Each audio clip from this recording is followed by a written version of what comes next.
Hi hello வணக்கம். இன்றைக்கி நான் ஒரு முக்கியமான தகவலோடு தான் வந்திருக்கேன்.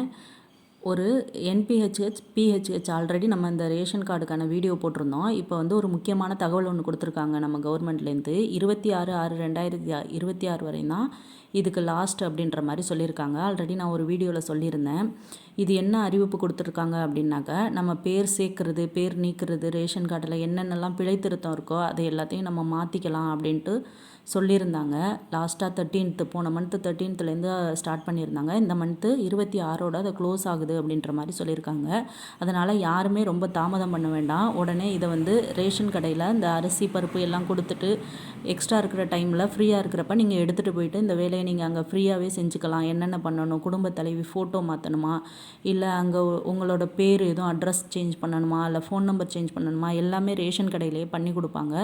சப்போஸ் உங்களால் அது அங்கே பண்ண முடியலை அப்படின்னாக்கா, உங்களுக்கு அர்ஜெண்ட்டாக தேவைப்படுது, அங்கே நம்மளால் பண்ணிக்க முடியலைன்னா நீங்கள் பக்கத்தில் இருக்க இ-சேவையில் கூட நீங்கள் போய் உடனே அதை செஞ்சுக்கலாம். அந்த ஃபிங்கர் பிரிண்ட் வைக்கணும், எல்லாருமே குடும்பத்தில் இருக்கிறவங்க ரேஷன் அட்டையில் உள்ளவங்க அத்தனை பேரும் ஃபிங்கர் பிரிண்ட் வைக்கணும்னு சொன்னாங்க. அதை உடனடியாக வெளியூர்லேருந்து இருந்தாலும் சரி, எங்கள் உள்ளூரில் இருந்தாலும் அதை உடனே நீங்கள் போய் அந்த ஃபிங்கர் பிரிண்ட் வச்சு நீங்கள் வந்து உங்களை புதுப்பிச்சுக்கோங்க. ரேஷன் கார்டில் நீங்கள் புதுப்பிச்சுக்கோங்க. அதே போல் ரேஷன் கார்டில் ஃபோட்டோஸ், இந்த ஒரு சில ஃபேமிலியில் வந்து பெரியவங்க யாராவது இறந்து போனவங்க இருப்பாங்க, அவங்களோட ஃபோட்டோவே மெயின்டைன் பண்ணிகிட்ருப்பீங்க. அந்த ஃபோட்டோவை போய் சேஞ்ச் பண்ணுறது, எல்லா மாற்றங்களுமே அந்த ரேஷன் கார்டில் பண்ணி கொடுப்பாங்க. கண்டிப்பாக நீங்கள் போய் ரேஷன் கடையில் நீங்கள் கேட்டிங்க அப்படின்னா ஃப்ரீயாக டைம் இருக்கும்போது உங்களுக்கு பண்ணி கொடுப்பாங்க. சப்போஸ் அவங்களால முடியலை அப்படின்னாலும் நீங்கள் வெளியில் போய் பண்ணிக்கோங்க.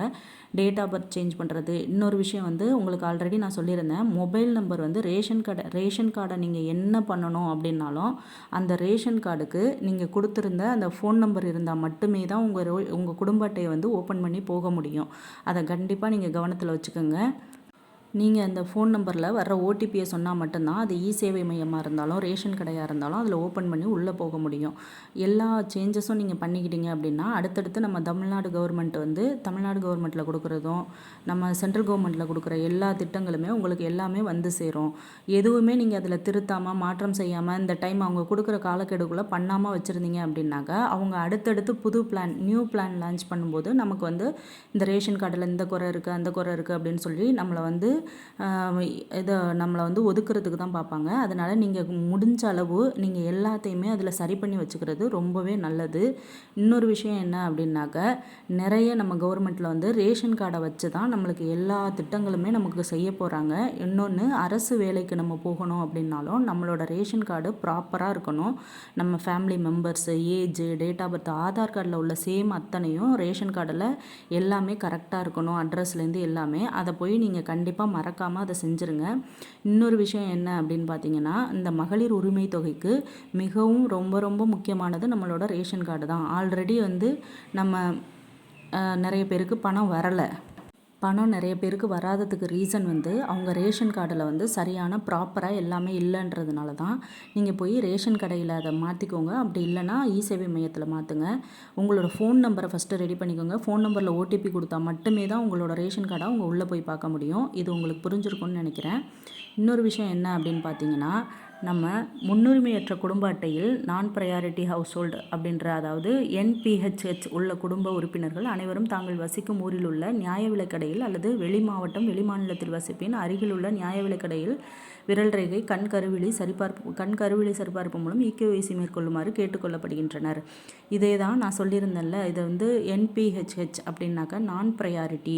இந்த கார்டுக்கு வந்து எந்த ஒரு சலுகையுமே கிடையாது. அப்படின்னா நான் ப்ரையாரிட்டி அப்படின்னாக்க அவங்க வந்து ஏதோ ஒரு கவர்மெண்ட் ஜாபில் உள்ளவங்க இல்லைனா பெரிய பெரிய போஸ்டிங்கில் உள்ளவங்களுக்கு தான் என்பிஹெச்ஹெச் அப்படின்ற ஒரு கார்டை வந்து கொடுப்பாங்க. அதனால் அவங்க எல்லாமே சரி பண்ணி வச்சுக்கணும் அப்படின்னு சொல்கிறாங்க. ஆல்ரெடி அவங்க வேலையில் இருக்காங்கல்ல, அதனால் அவங்களோட ரேஷன் கார்டை சரி பண்ணி வச்சுக்கணும் அப்படிங்கிற மாதிரி சொல்கிறாங்க. அதே போல் தமிழ்நாட்டில் தற்போது 5 வகையான குடும்ப அட்டைகள் உள்ளன. முன்னுரிமை குடும்ப அட்டைகள் பிஹெச்ஹெச், அதாவது முன்னுரிமை நான் ஃபஸ்ட்டே சொல்லியிருந்தேன். ப்ரையாரிட்டி அப்படின்னாக்கா பிஹெச்ஹெச் அப்படின்ற கார்டுக்கு வந்து எல்லாமே உண்டு அப்படிங்கிற மாதிரி சொல்லியிருக்காங்க. அவங்களும் அந்த ஏஏஒய் அப்படின்ற கார்டு வந்து மிகவும் பிற்படுத்தப்பட்டவர்கள், அவங்களும் அதை வந்து கண்டிப்பாக சரி பண்ணி வச்சுக்கணும் அப்படிங்கிற மாதிரி சொல்லியிருக்காங்க.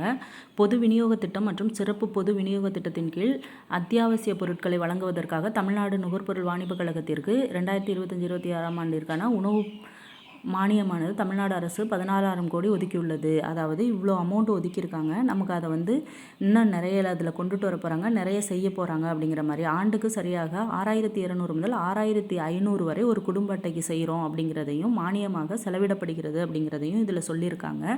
கண்டிப்பாக இன்னும் மேலும் நம்மளோட சிஎம் வந்து நிறைய செய்வாங்க அப்படின்னு எதிர்பார்க்கப்படுது. இன்னும் புது புது திட்டங்களும் கொண்டுட்டு வர போகிறாங்க. அது வந்து எல்லாமே நம்மளோட ரேஷன் கார்டை வச்சு தான் செய்ய போகிறாங்க. நம்ம சிஎம் முன்னாடி எலெக்ஷனுக்கு முன்னாடி சொல்லியிருந்தாங்களா, ஒரு ஸ்மார்ட் கார்டு வந்து ஒவ்வொரு ஃபேமிலிக்கும் கொடுப்போம் அப்படின்னு. அதுவும் இப்போ வந்து அந்த ஸ்மார்ட் கார்டு அந்த ரேஷன் கார்டை வச்சு தான் வரப்போகுது. அடுத்து என்ன அப்படின்னு பார்த்தீங்கன்னா, குடும்ப உறுப்பினர்களின் எண்ணிக்கைக்கு ஏற்ப மாதத்திற்கு 1 கிலோ முதல் 2 கிலோ வரை சர்க்கரை, அட்டையாக இருந்தால் மாதம் 5 கிலோ வரையும் சர்க்கரை வழங்கப்படுகிறது.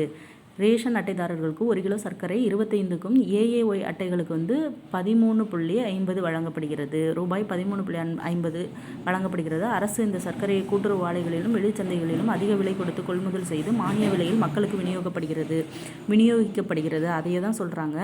எப்படின்னா, வெளியிலேருந்து சர்க்கரை ஆலையிலேருந்து வாங்கி நம்ம பொதுமக்களுக்காக கவர்மெண்ட் அந்த செலவை ஏற்றுக்கிட்டு நம்மளுக்கு 13 ரூபா 50 பைசாவுக்கு தர்றாங்க அப்படிங்கிற மாதிரி சொல்கிறாங்க.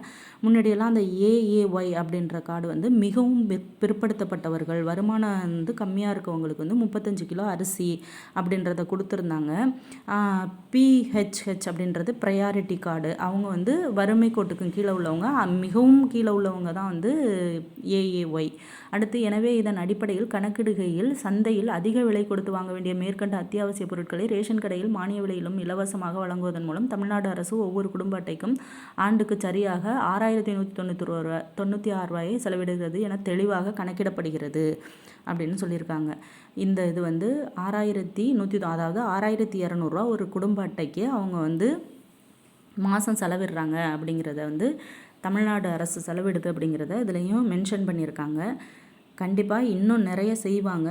நம்ம வந்து அதுக்கு என்ன பண்ணணும் அப்படின்னா, நான் ஃபஸ்ட்டு ஸ்டார்டிங்கில் சொன்ன மாதிரி அந்த ரேஷன் கார்டில் என்னென்ன பிழைகள் இருக்கோ அதை போய் நம்ம கண்டிப்பாக சரி பண்ணியே ஆகணும். அந்த ஃபோன் நம்பர் எப்படியோ அந்த ஃபோன் நம்பரை நீங்கள் மீட்டெடுத்து அந்த ஃபோன் நம்பருக்கு ஓடிபியை வர வச்சு நீங்கள் ஓடிபியிலேருந்து உங்கள் ரேஷன் கார்டு உள்ளே போய் என்னென்ன ப்ராப்ளம்ஸ் இருக்கோ அதை வந்து 26ஆம் தேதிக்குள்ளே நீங்கள் கண்டிப்பாக அதை சரி பண்ணிக்கோங்க. சரி பண்ணிங்க அப்படின்னா கவர்மெண்ட் கொடுக்கக்கூடிய அத்தனை சலுகைகளும் நம்ம வாங்கிக்கலாம். அதுக்கு நான் சொல்லிட்டேன், ரேஷன் கடையிலேயே போய் கேளுங்க. அங்கே முடியாது, எங்களுக்கு டைம் இல்லைன்னு சொன்னாங்க அப்படின்னாக்க கொஞ்சம் ரெக்வஸ்ட் பண்ணி கேளுங்க. அப்படி இல்லைனா பக்கத்தில் உள்ள இ-சேவை மையத்தில் உங்கள் ஃபோன் நம்பரோட போங்க, அவங்க எல்லாமே பண்ணி கொடுத்துருவாங்க.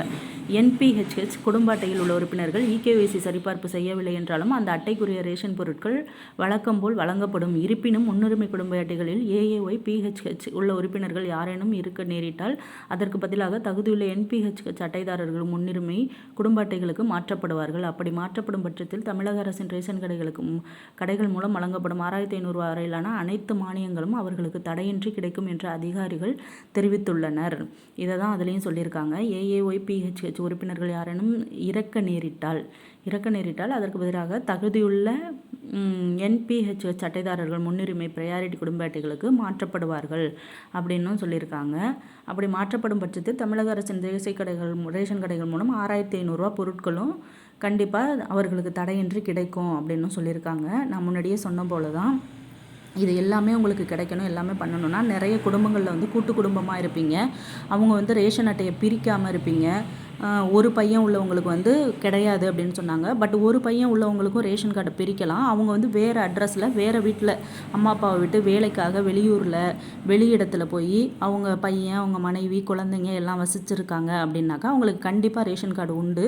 அதை நம்ம போய் சொல்லி அதை பதிஞ்சு நாங்கள் இந்த அட்ரஸில் இருக்கோம் அப்படின்னு சொல்லி, வாடகை வீட்டில் இருந்தீங்கன்னா வாடகை ரசீதோட அந்த அட்ரஸை கொடுத்தீங்கன்னா கண்டிப்பாக நம்மளுக்கு வந்து ரேஷன் கார்டு கிடைக்கும். கூட்டு குடும்பமாக உள்ள நீங்கள்லாம் கண்டிப்பாக அதை வந்து அவங்கவுங்க ஃபேமிலிக்கு தகுந்தாப்புல அதை போய் பிரித்து அதில் எல்லாத்தையுமே மாற்றி வச்சுக்கோங்க. குழந்தைங்க இருந்தாங்கன்னா ஆட் பண்ணிக்கோங்க. குழந்தைங்கள சேர்க்குறது, வேறு யாரும் கல்யாணம் ஆகி மருமகள் அந்த மாதிரி வந்திருந்தாங்கன்னா நம்ம ஃபேமிலி கார்டோட அவங்கள சேர்த்திங்க அப்படின்னா சலுகைகள் கொஞ்சம் கூட கிடைக்கும். ஒரு மெம்பரை பொறுத்து தான் நம்மளுக்கு வந்து அரிசி, பருப்பு எல்லாமே கொடுக்குறாங்க. ஒரு ஆளை விட்டாலும் அதை வந்து நம்ம வாங்க முடியாது. அதனால் நீங்கள் எல்லாத்தையுமே அதை சரி பண்ணி வச்சுக்கோங்க. கண்டிப்பாக இது உங்களுக்கு முக்கியமான தகவல். உங்களுக்கு வந்து இந்த தகவல் வந்து முக்கியமாக இருந்திருக்கும், தேவைப்படுற தகவல் தான். நான் அதை வச்சு தான் நான் உங்களுக்கு இந்த இன்ஃபர்மேஷன்லாம் கொடுக்குறேன். அடுத்தடுத்து என்ன தகவல் கிடைக்குதோ உடனுக்குடன் நான் நம்ம சேனலில் அப்டேட் பண்ணுறேன். சேனலை கண்டிப்பாக சப்ஸ்கிரைப் பண்ணிக்கோங்க. அடுத்தடுத்து வர்றதை நான் அப்பப்போ அப்டேட் பண்ணுறேன். சப்ஸ்கிரைப் பண்ணி அப்பப்போ சப்போர்ட் பண்ணுங்கள் சேனலுக்கு. தேங்க்யூ. அடுத்த வீடியோவில் பார்க்கலாம்.